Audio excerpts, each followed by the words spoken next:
Alors aujourd'hui, nous allons voir comme péché capital la luxure, c'est-à-dire la recherche vicieuse des plaisirs sexuels. Alors le plaisir sexuel est évidemment lié à un acte sexuel, dont la finalité, qu'on le veuille ou non, ça on ne peut pas l'empêcher, est la procréation, la vie de l'enfant. De même que l'œil est fait pour voir, l'acte sexuel a pour finalité de donner la vie. Donner la vie à un enfant. Donc cette procréation va exiger, bien sûr, évidemment, aussi une providence, c'est-à-dire une certaine stabilité des parents pour l'éducation. On ne met pas au monde sans éduquer. Donc si on met au monde, donc l'acte sexuel est fait pour mettre au monde et donc aussi, à pour finalité, l'éducation. Et donc cet acte va exiger, pour le bien de l'enfant, pour la perfection de l'enfant, puisque c'est ça qui est la finalité, va exiger un état stable de la part des parents. Et cet état stable des parents, pour qu'ils puissent non seulement produire l'enfant, mais aussi l'éduquer, ça s'appelle le mariage, tout simplement. C'est un don, donc, perpétuel, parce qu'il doit être stable, et mutuel de l'homme et de la femme en vue de donner la vie et d'éduquer cette vie. Donc, hors du mariage, tout acte, et donc, par conséquent, tout plaisir sexuel est vicieux, abusif et pervers. Mais il peut aussi avoir un abus sexuel en dehors dans le mariage. Donc il y a l'abus sexuel hors mariage, évidemment, on l'a vu, mais il peut exister aussi dans le mariage. Lorsqu'on va faire un abus dans l'usage légitime du mariage. Quand on va, par exemple, user uniquement pour le plaisir de l'autre. À ce moment-là, comme le remarque saint Augustin, on abuse de sa femme, ou plutôt, on use d'elle comme d'une prostituée. Alors si on fait ça avec cette intention-là, en effet, même dans le mariage, même marié, l'acte est vicieux. En raison de l'intention mauvaise, ou de l'action mal faite. Alors le plaisir sexuel doit être, pour être vertueux, le signe non seulement de la procréation, c'est-à-dire permettre la procréation, donc le don de la vie, mais il doit aussi être le signe de l'amour mutuel et fidèle entre l'homme et la femme, c'est-à-dire le don de sa vie à l'autre. Donc je me donne à toi et nous nous donnons l'un à l'autre et nous donnons la vie. Ça, c'est l'acte sexuel parfait, vertueux, et donc il y a un plaisir qui a été mis par Dieu pour récompenser de ce devoir bien fait, de cette coopération à l'œuvre de Dieu. Alors, il faut comprendre que la finalité de l'acte sexuel, donc c'est l'union. C'est pas que l'union des corps, c'est l'union aussi spirituelle. En faisant cet acte vertueux, on unit son âme à Dieu. On se prête à Dieu pour le coopérer à sa création, donc pour procréer. Et puis c'est l'union spirituelle de l'homme et de la femme, donc la perfection de l'un et de l'autre, de l'aide mutuelle, de l'amour, du soutien, du service. Et c'est ça qui va donner un sens et toute sa légitimité à l'union sexuelle, parce que c'est ça sa finalité. Donc, sans cela, l'union sexuelle n'est qu'un acte pornographique, au sens propre, c'est-à-dire un acte de prostitution. La pornographie, c'est ça veut dire se prostituer. Ou dans cet acte de pornographie, c'est l'utilité qui prime. On le fait pour le plaisir, ou on le fait pour de l'argent. Donc c'est l'utilité, c'est Mammon, encore une fois, qui règne. Et ça a chassé l'amitié, le don de soi, la gratuité dans le don, la bonté.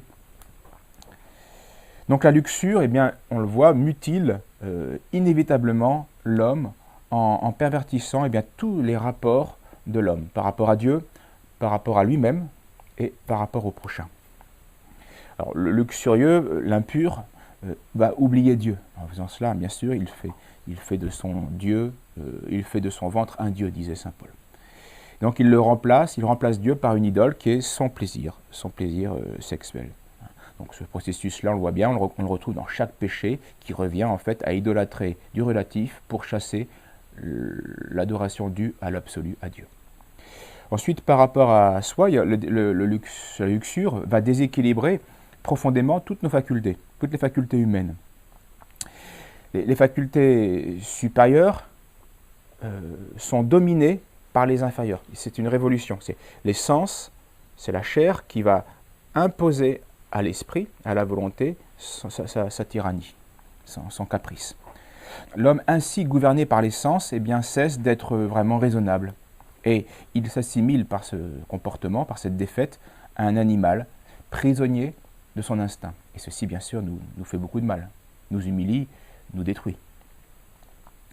Donc le corps non seulement est dégradé, mais ce corps qui devait être l'instrument d'un acte transcendant et spirituel, bien nous fait chuter, nous détruit complètement.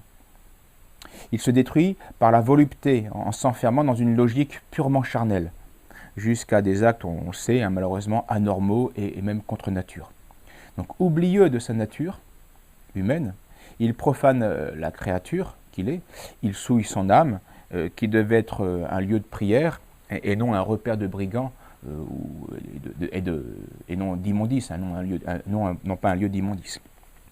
Ne savez-vous pas, dit saint Paul, que votre corps est un temple du Saint-Esprit, qui est en vous, et que vous tenez de Dieu.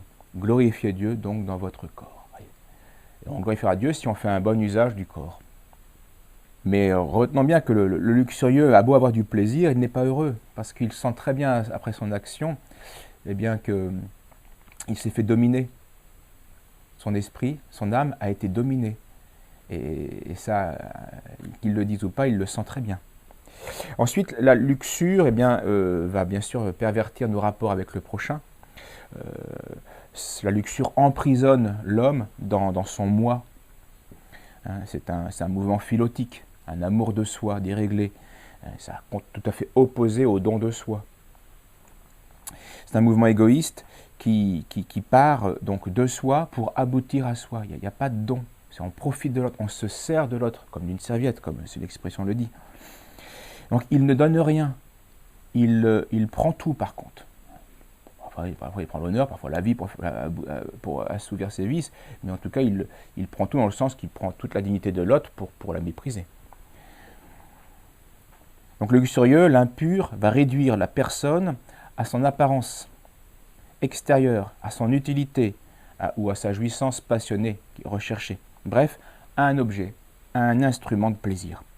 Et donc c'est une négation de la personne humaine. C'est nier l'autre que de favoriser la luxure.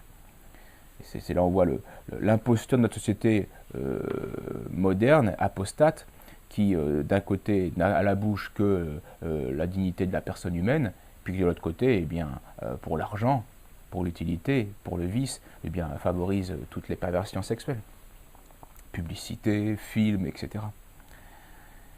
Donc c'est une négation de la personne humaine, une vision délirante, passionnée, pervertie de tous les rapports humains.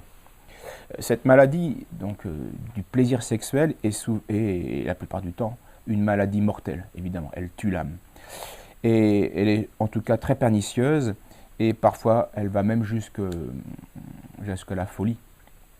Le démon, dit un père du désert, le démon de la luxure, souvent, obscurcit de telle sorte notre raison qui doit régner sur nos actions, qu'il nous persuade de faire en présence des hommes, même ce qu'il n'y a que des fous et des insensés qui pourraient le faire. Donc la pornographie ne date pas d'aujourd'hui, et cette perversion est vraiment proche de la folie. C'est plus des hommes qui font ça en fait. C'est plus des hommes. Donc la luxure, elle en fout aussi parce que le plaisir disparaît presque aussitôt, sa venue, aussitôt qu'il est apparu. Et il laisse tout de suite, après son départ, dans l'âme, un goût d'autant plus amer que l'homme en avait fait un absolu. Et cet absolu disparaît. Il avait tout fait pour son plaisir, le plaisir est là, et il part. Donc ce n'était pas un absolu. Et il en attendait donc, on est donc frustré parce qu'on attendait quelque chose de définitif, une satisfaction pleine, totale. Et donc le malade, le luxurieux, va éprouver dès lors un sentiment de grande frustration, et donc aussi d'anxiété, et d'angoisse, et de honte. Parce que ce plaisir, il l'a eu à quel prix? Au prix de la déchéance de ses facultés supérieures, qui ont été dominées par les inférieures. Et c'est ensuite, bien sûr, le cercle vicieux, la tentation de renouveler la satisfaction de ce désir pervers autant de fois que la passion l'exige. Parce que ce qu'on n'a pas dans la qualité de l'acte vertueux, on le cherche dans la quantité de l'acte délictueux. Et donc c'est le début de ce funeste cercle vicieux qui va engendrer quantité de péchés différents, quantité de péchés qui vont au final détruire notre santé corporelle bien souvent et notre vitalité spirituelle à chaque fois. Car par la volupté, dit saint Grégoire de Nice, eh bien, les hommes deviennent des bêtes, puisque l'instinct brutal et irrationnel les rend oublieux de leur nature humaine. Agir ainsi, eh bien, c'est accepter d'être des animaux. Enfin, c'est renoncer à être des hommes, alors que c'est se nier, c'est vivre selon l'instinct des brutes qui domine le chien. Il est en chaleur, il va sur la chienne. Et voilà, et puis il ne prend pas de précautions. C'est un chien, c'est normal, c'est l'instinct, c'est bestial.